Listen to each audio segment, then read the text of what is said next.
Completam-se esta quinta-feira 30 anos da passagem de São João Paulo II pelos Açores.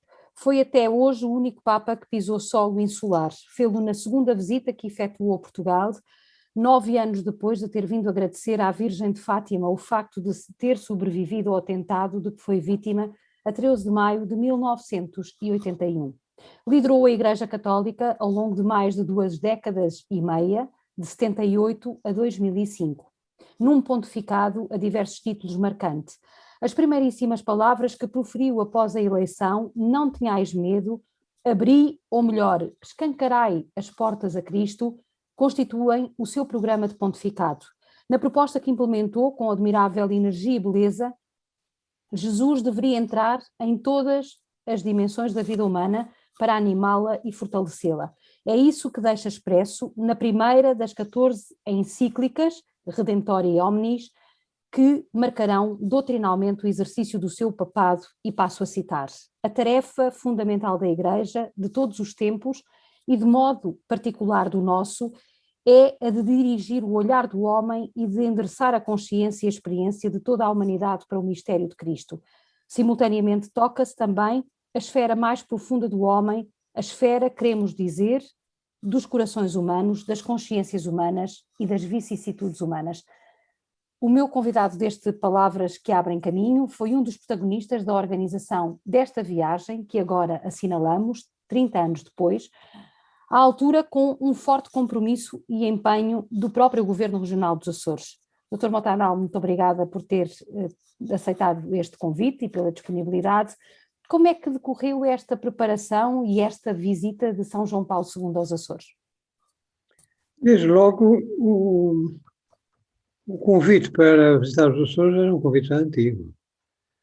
Foi formulado na primeira viagem do pontificado, quando ele cruzou o céu dos Açores a caminho da América do Sul. Suponho que São Domingos, não é? Ele ia para uma reunião do CELAM, em outubro, novembro de 1968. Não, talvez no começo, não estou recordando, ali foi fevereiro, foi no dia 2 de fevereiro. Estou lembrando que fazia referência na mensagem que enviei para bordo do avião, através do Centro de Controlo de Aves de Santa Maria, ao facto de ser o dia de Nossa Senhora das Estrelas, não é? Que nos Açores é tão festejado. Era de fato dia 2 de fevereiro. Ora bem, mas então, depois nas alturas em que me encontrei com o Papa João Paulo II em Roma e em Lisboa, quando ele cá veio a Portugal, por mais que uma vez eu passei em Lisboa, falei desta visita e fui sendo animada na hipótese dela ser concretizada, porque o Papa correu o mundo inteiro, não é? A certa altura parecia mesmo a visitar comunidades pequenas, ilhas perdidas lá no Pacífico. Isso foi antes de ir a Portugal. Antes de vir aos Açores, em 1991. Pronto, alimentamos este sonho de ser o Papa nas nossas ilhas e finalmente chegou à altura, quando ele veio no 1991, para comemoravam os 10 anos do atentado. Ele voltou a Fátima e voltou aos Açores, foi aos Açores e foi à Madeira. Foi o grande objetivo da viagem, era também completar esta visita aos arquipélagos que não tinha podido visitar, apenas passarem por Portugal em 1992. Recebemos como todas as honras vidas com uma grande alegria, porque era a primeira vez que o Papa vinha aos Açores e isto ia ficar na nossa história, com toda a certeza ficou. O que é que mais retém? O que é que mais retém dessa visita? Bom, retém a presença do Papa nas ilhas. Foi um grande momento para toda a nossa população. É certo que eu não conheço as ilhas todas, era impossível. Mas estive na Ilha Terceira, estive em São Miguel, e houve muita gente que se deslocou de outras ilhas também para poder estar com o Papa naquela ocasião. Todos percebiam que era uma ocasião única e irrepetível. E não é todos os pontificados que se encontra um Papa viajante, eleito muito novo ainda, com 50 e tal anos. O Papa João Paulo II tornou-se num verdadeiro globetrotter, não é? E esteve por um bonito momento, nós tínhamos essa noção. E ficou-nos a atenção do Papa, uma comunidade pequena, mas uma comunidade que tem marcado a sua presença com a sua condição de fiel à Igreja Católica, dando muitos bispos à Igreja, e até cardeais, e levando a nossas tradições religiosas também, identificativas, pelo mundo inteiro, onde se espalharam os açorianos, todo o continente americano, e isto certamente pesou na decisão do Papa de nos vir visitar.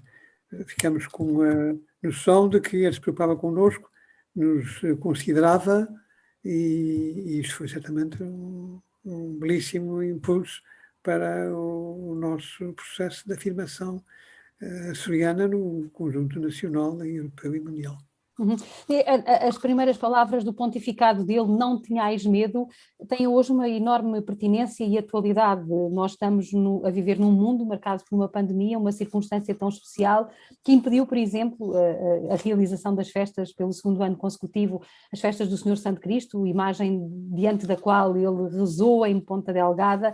Este medo, o que é que nós podemos reter, Sr. Doutor, desta mensagem do Papa São João Paulo II para os dias de hoje, mais do que o legado dele enquanto chefe da Igreja Católica, enquanto sucessor de Pedro, o que é que nós podemos beber desta primeira alocução que ele teve para com os católicos, para com o mundo, nas palavras inaugurais do seu pontificado para estes dias de hoje?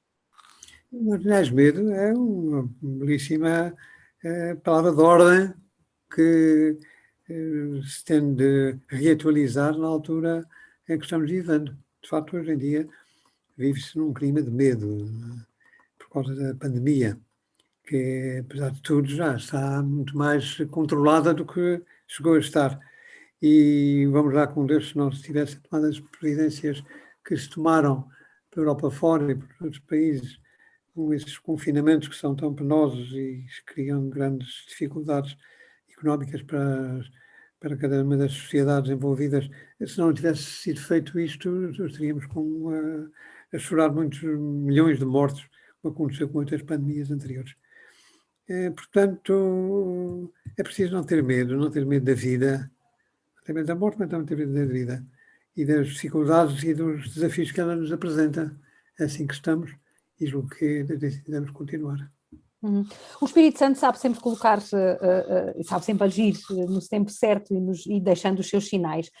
Nesta altura escolheu um Papa não italiano, aliás foi o primeiro eslavo e foi o primeiro Papa não italiano desde o século XVI.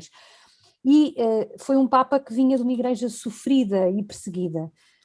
Era de facto um sinal profético. O que é que nós podemos reter deste pontificado, que foi talvez porventura um dos mais longos da história do papado? Foi, só ultrapassado pelo pontificado do próprio São Pedro, dizem os historiadores. Até o pontificado de Leão XIII, que também era Pio IX, que era muito comprido, foi ultrapassado pelo Papa João Paulo II. Foi de facto um momento grande para a história da Igreja. E o Papa João Paulo II marcou a história, não há dúvida. A presença dele na sede de Pedro foi um dos fatores que influenciou a história na Europa. Isso, hoje em dia, um dado inquestionável. A animação que gerou na Polónia, que forçou as reformas sociais e políticas importantíssimas, que depois transformaram numa espécie de dominó, com os governos de inspiração comunista, controlados pela União Soviética, a caírem uns atrás dos outros como essa espécie de dominó. E depois até a própria União Soviética entrou em colapso. E o comunismo foi reconhecido como sendo, palavras mais suaves, o embuste do século. Ora bem, não há dúvida nenhuma que a eleição de um Papa vindo da Polónia foi um elemento perturbador do equilíbrio existente naquela altura. Até falo por mim, estava em Estrasburgo quando foi da Casa de Berlim e vi em direto na televisão. Não tinha acreditado que estava a passar. Mas outros responsáveis também aconteceu o mesmo. Pensavam que seria desejável que a Constituição acabasse, seria desejável que houvesse a reunificação da Alemanha, mas consideravam isto uma coisa que não iria nunca acontecer. E, portanto, é melhor considerar no tempo da nossa vida e assim poder viver tranquilo. Naquela altura, estive em França, naquela altura, quer dizer, antes de. Foi em outubro de 1989. E, portanto, a queda de Berlim é de novembro de 1989. E em outubro estive em França com o presidente Mário Soares e recordo-me das conversas havidas ao mais alto nível. Houve um alto responsável, o maire de Paris, que depois veio ser presidente da República, Jacques Chirac, que citou Robin Roland. Eu gosto tanto da Alemanha que prefiro que haja duas Alemanhas. A comunicação da Alemanha parecia-me sendo um verdadeiro um pesadelo para alguns franceses naquela altura.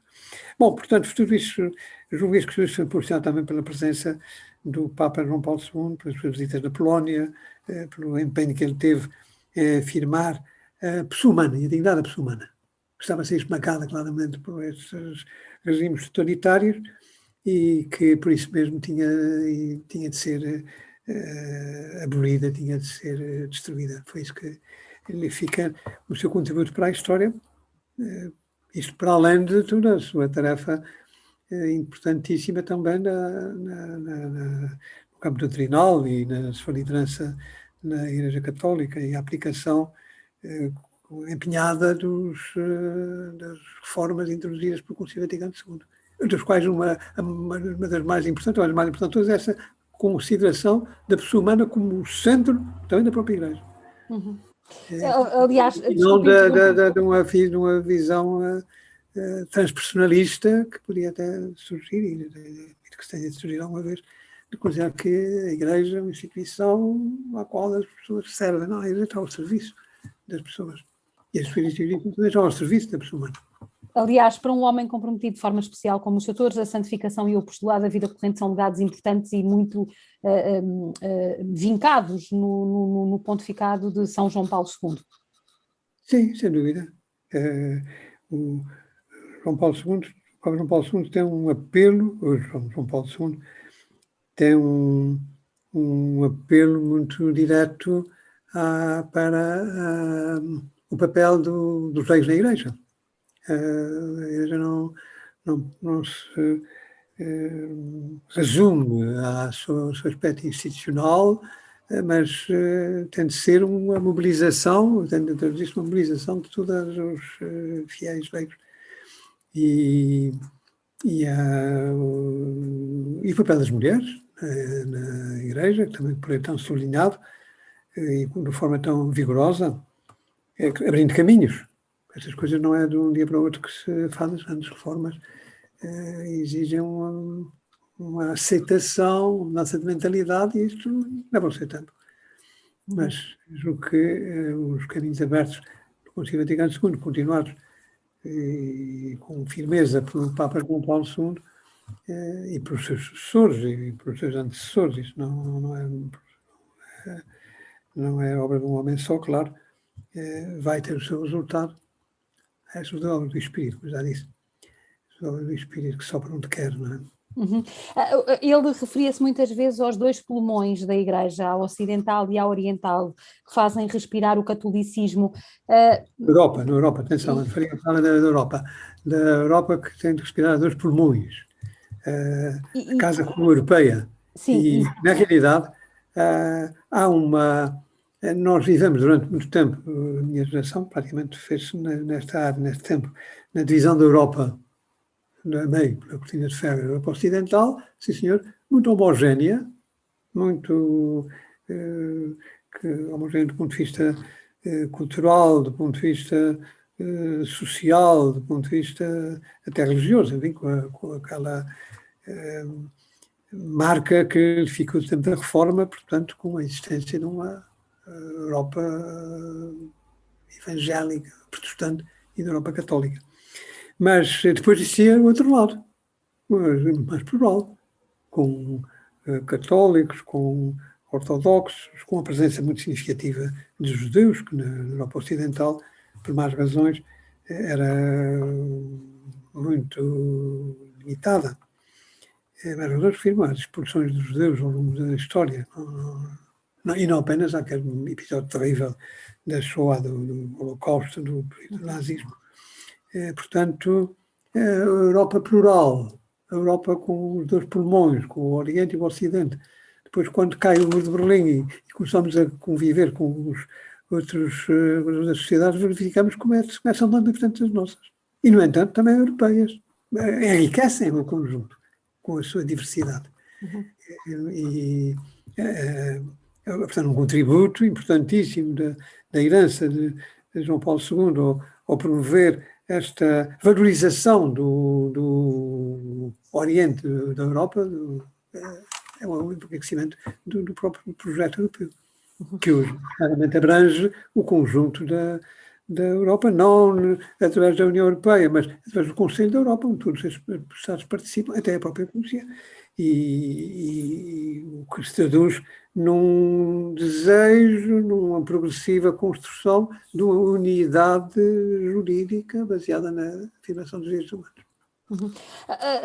Aliás, o mundo pedia nessa altura também à Igreja novas formas de pensamento e de presença da própria Igreja, e João Paulo II de facto conseguiu interpretar muito bem essa missão. Eu gostava de abordar, porque hoje estamos no dia em que estas palavras que abrem caminho vai para o ar, estamos no dia 13 de maio, as atenções estão centradas em Fátima. A ligação a Fátima de São João Paulo II é enorme, não só pelas questões relacionadas com a beatificação dos próprios santos pastorinhos, mas também pela revelação da terceira parte do segredo.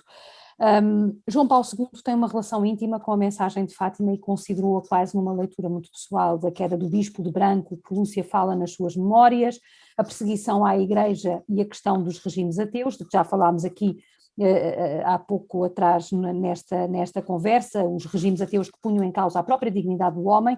E hoje a questão, se calhar, já não é tão política, Sr. Doutor, mas existem muitas perseguições por causa da religião e há tanta coisa mal e má feita em nome de Deus. A paz está seriamente comprometida. Como é que a Igreja pode ser uma voz profética neste capítulo da paz? Nós tivemos ainda recentemente uma encíclica do Papa Francisco a sublinhar o acento tónico na construção do diálogo religioso como o caminho para a paz. Como é que o Sr. Doutor vê estas questões? Como é que as analisa neste contexto? Antes de mais, gostava de fazer uma referência a esta ligação do Papa João Paulo II a Fátima. Ele esteve 3 vezes em Fátima, coisa não tem precedentes. Mas na última vez que estive com ele, em 2003, quando era Presidente da Assembleia da República, isto foi a convite do meu homólogo italiano a Roma, claro, quem vai a Roma vai ver o Papa, não é? Ficamos uma manhã, uma visita no Vaticano, tive uma audiência com o Santo Padre, muito cordial, e a certa altura estávamos a falar em português, porque já ele fala português, entendia português. Falando devagarinho e assim, explicando bem as coisas. Não? Esse era o problema. E Fátima? Portanto, já falamos porque ele próprio quis falar de Fátima também naquela ocasião. Já estava muito caído. Né? Foi em dezembro, talvez novembro de 2003. De facto, muito caído. Mas, no caso, quis falar de Fátima, quis saber notícias de Fátima, como é que estava Fátima, que era, de facto, uma das suas referências, por razões óbvias que foram mencionadas. E sobre a paz atualmente, pronto, pois nada nenhuma, é uma tarefa na qual todos nos temos que empenhar. Há tensões religiosas também, E é preciso pôr-lhes termo o diálogo interreligioso. Essa é uma tarefa no qual o Papa Francisco se tem empenhado e vai na linha destas mudanças, sempre mudanças, é preciso não tentar mascará-las, do Concílio Vaticano II, com a Declaração sobre Liberdade Religiosa, que coloca, portanto, a pessoa humana no centro e que ultrapassa aqueles preconceitos anteriores da verdade. Não, a questão religiosa é sobretudo uma questão de ligação de cada um com Deus. E, portanto, é preciso respeitar a atitude pessoal e dar todas as possibilidades de se afirmar. Ora, o que tem feito o Papa Francisco nos últimos tempos é exatamente valorizar esse diálogo interreligioso. Matar em nome de Deus é uma coisa vergonhosa, horrível, blasfema. E, sob esse ponto de vista, os nossos contrapartes nesse diálogo interreligioso têm de pôr a mão na consciência.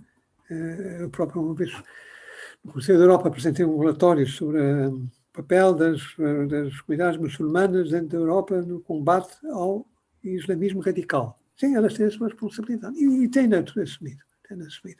Verdade se diga, porque também as envergonha esse radicalismo face aos desejos que têm de estabilizar nas nossas sociedades. Por ver connosco, fazem parte do nosso panorama dessas sociedades pluriétnicas e multiculturais que hoje estão transformando as sociedades europeias.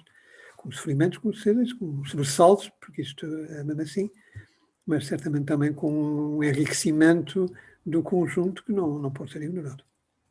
Nesta lógica ainda do Papa Francisco, naturalmente que todos os papas que se seguiram a São João Paulo II prosseguem o seu trabalho, prosseguem o trabalho da Igreja, com a marca do Espírito Santo, como já aqui tivemos a ocasião de o dizer. Já teve a oportunidade certamente de ler as encíclicas. Este Papa, ao contrário de São João Paulo II, não escreve tanto e, portanto, não são muitas as encíclicas. Os principais textos, digamos assim, são 2 exortações e as 2 encíclicas. Situava-me na Fratelli Tutti e na Laudato Si. Que reflexão é que lhe merecem, Sr. Doutor, neste tempo tão conturbado? São dignas sucessoras dos documentos de São João Paulo II? Considero que sim. O Magistério Pontifício tem de tocar os temas da atualidade. E hoje um dos grandes temas da atualidade é o equilíbrio ambiental, as condições que permitem viver no nosso planeta sem o destruir. Nós precisamos de descer à Terra, não é? De perceber que somos uma parte da natureza e, portanto, não a podemos agredir da forma que o temos feito, como se ela estivesse aqui só para ser explorada. Não dá. Portanto, é uma grande chamada de atenção para um problema dramático atual. Podemos estar, se não temos consciência séria desta necessidade de respeitar o nosso planeta, podemos estar a destruir as condições de vida na Terra. E isto não seria verdadeiramente seria horrível, não é? Porque já sabemos o suficiente hoje em dia sobre a vida e a vida humana para sabermos que não há igual dentro do sistema solar, onde já chegamos, não é? Uhum. Às outras galáxias, aos outros sistemas solares, às outras galáxias, isto ultrapassa a nossa capacidade de contactar. Mas nos pontos onde nós estamos, sim, não há dúvida nenhuma que já sabemos que somos únicos. Coisa que é uma realidade dos nossos dias, não é? Até há relativamente pouco tempo as pessoas pensavam que havia gente em Marte, não é? Os marcianos, à espera que os marcianos chegassem, até agora não chegaram. Não, já sabemos que não há ninguém lá. Não há ninguém, que é muito difícil ver lá em Marte. Ora bem, mas e sobre a Laudato, sobre a última encíclica, Fratelli Tutti, bom, mas é óbvio, isso esta necessidade de reafirmarmos e vivermos a nossa fraternidade universal. Reparem que a fraternidade universal já está nessa mensagem grandiosa da Nona Sinfonia de Beethoven. Um abraço e um beijo para todo o mundo. Para o mundo inteiro. E é isso que o Papa também nos assinala com o seu apelo, que era um apelo tão franciscano. Está dito em italiano, suponho, Fratelli Tutti, os irmãozinhos, nós somos todos irmãos. Neste, tal como São Francisco de Assis nos tinha assim, e Jesus Cristo também, não é? Somos todos irmãos filhos do mesmo Deus que é Pai, não é?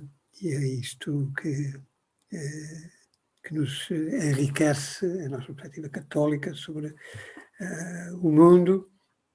Sempre diz que convivemos com todas, não é? E nos entendemos com todos. Fala-se com os grandes religiões e o diálogo com aqueles que não têm a religião, aqueles que não têm fé. Isso, sim, senhora, é também uma prioridade. É também uma tarefa que nos incumbe, manter esse diálogo. Queremos sociedades abertas, que todos possam afirmar. Claro, se lastimamos que haja um clima de perseguição e de desentendimento relativamente a determinadas comunidades católicas, não faz sentido. Não faz sentido. Sim, senhora, muita coisa correu mal. Sim, correu mal e foi reconhecido como tal.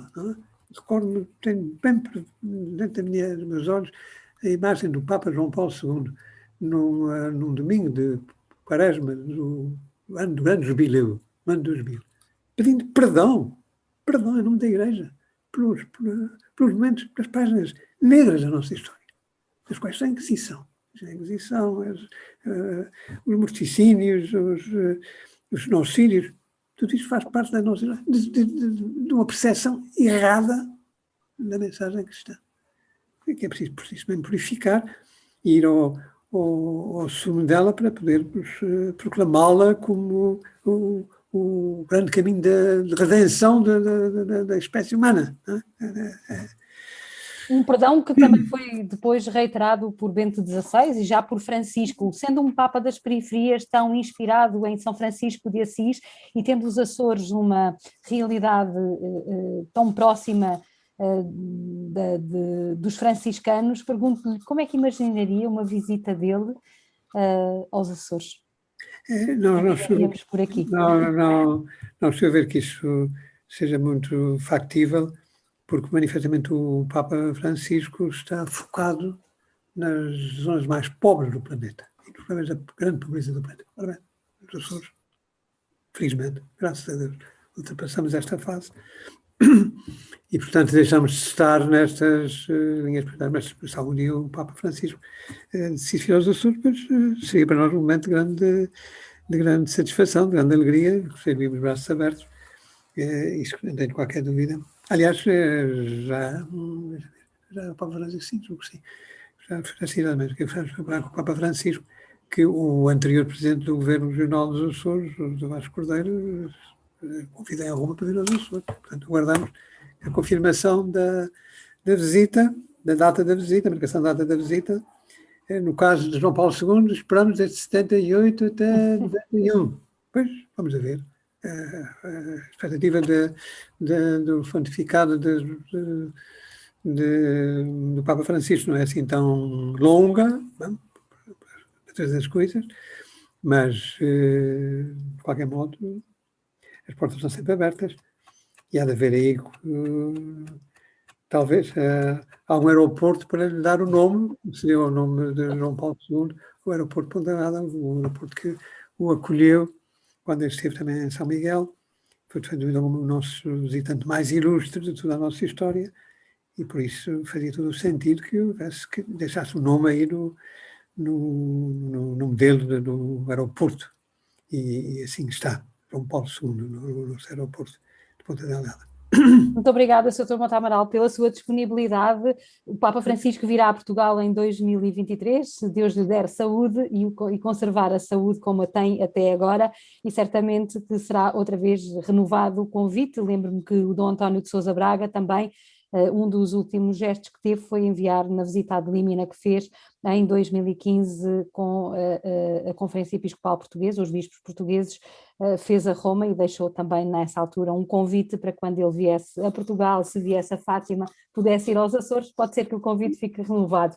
Ficamos todos à espera. Ficamos todos à espera. Muito obrigada, Sr. Foi mais um Palavras que Abrem Caminho, a recordar desta vez as memórias de uma visita memorável, afinal o nosso mais ilustre visitante, João Paulo II, São João Paulo II.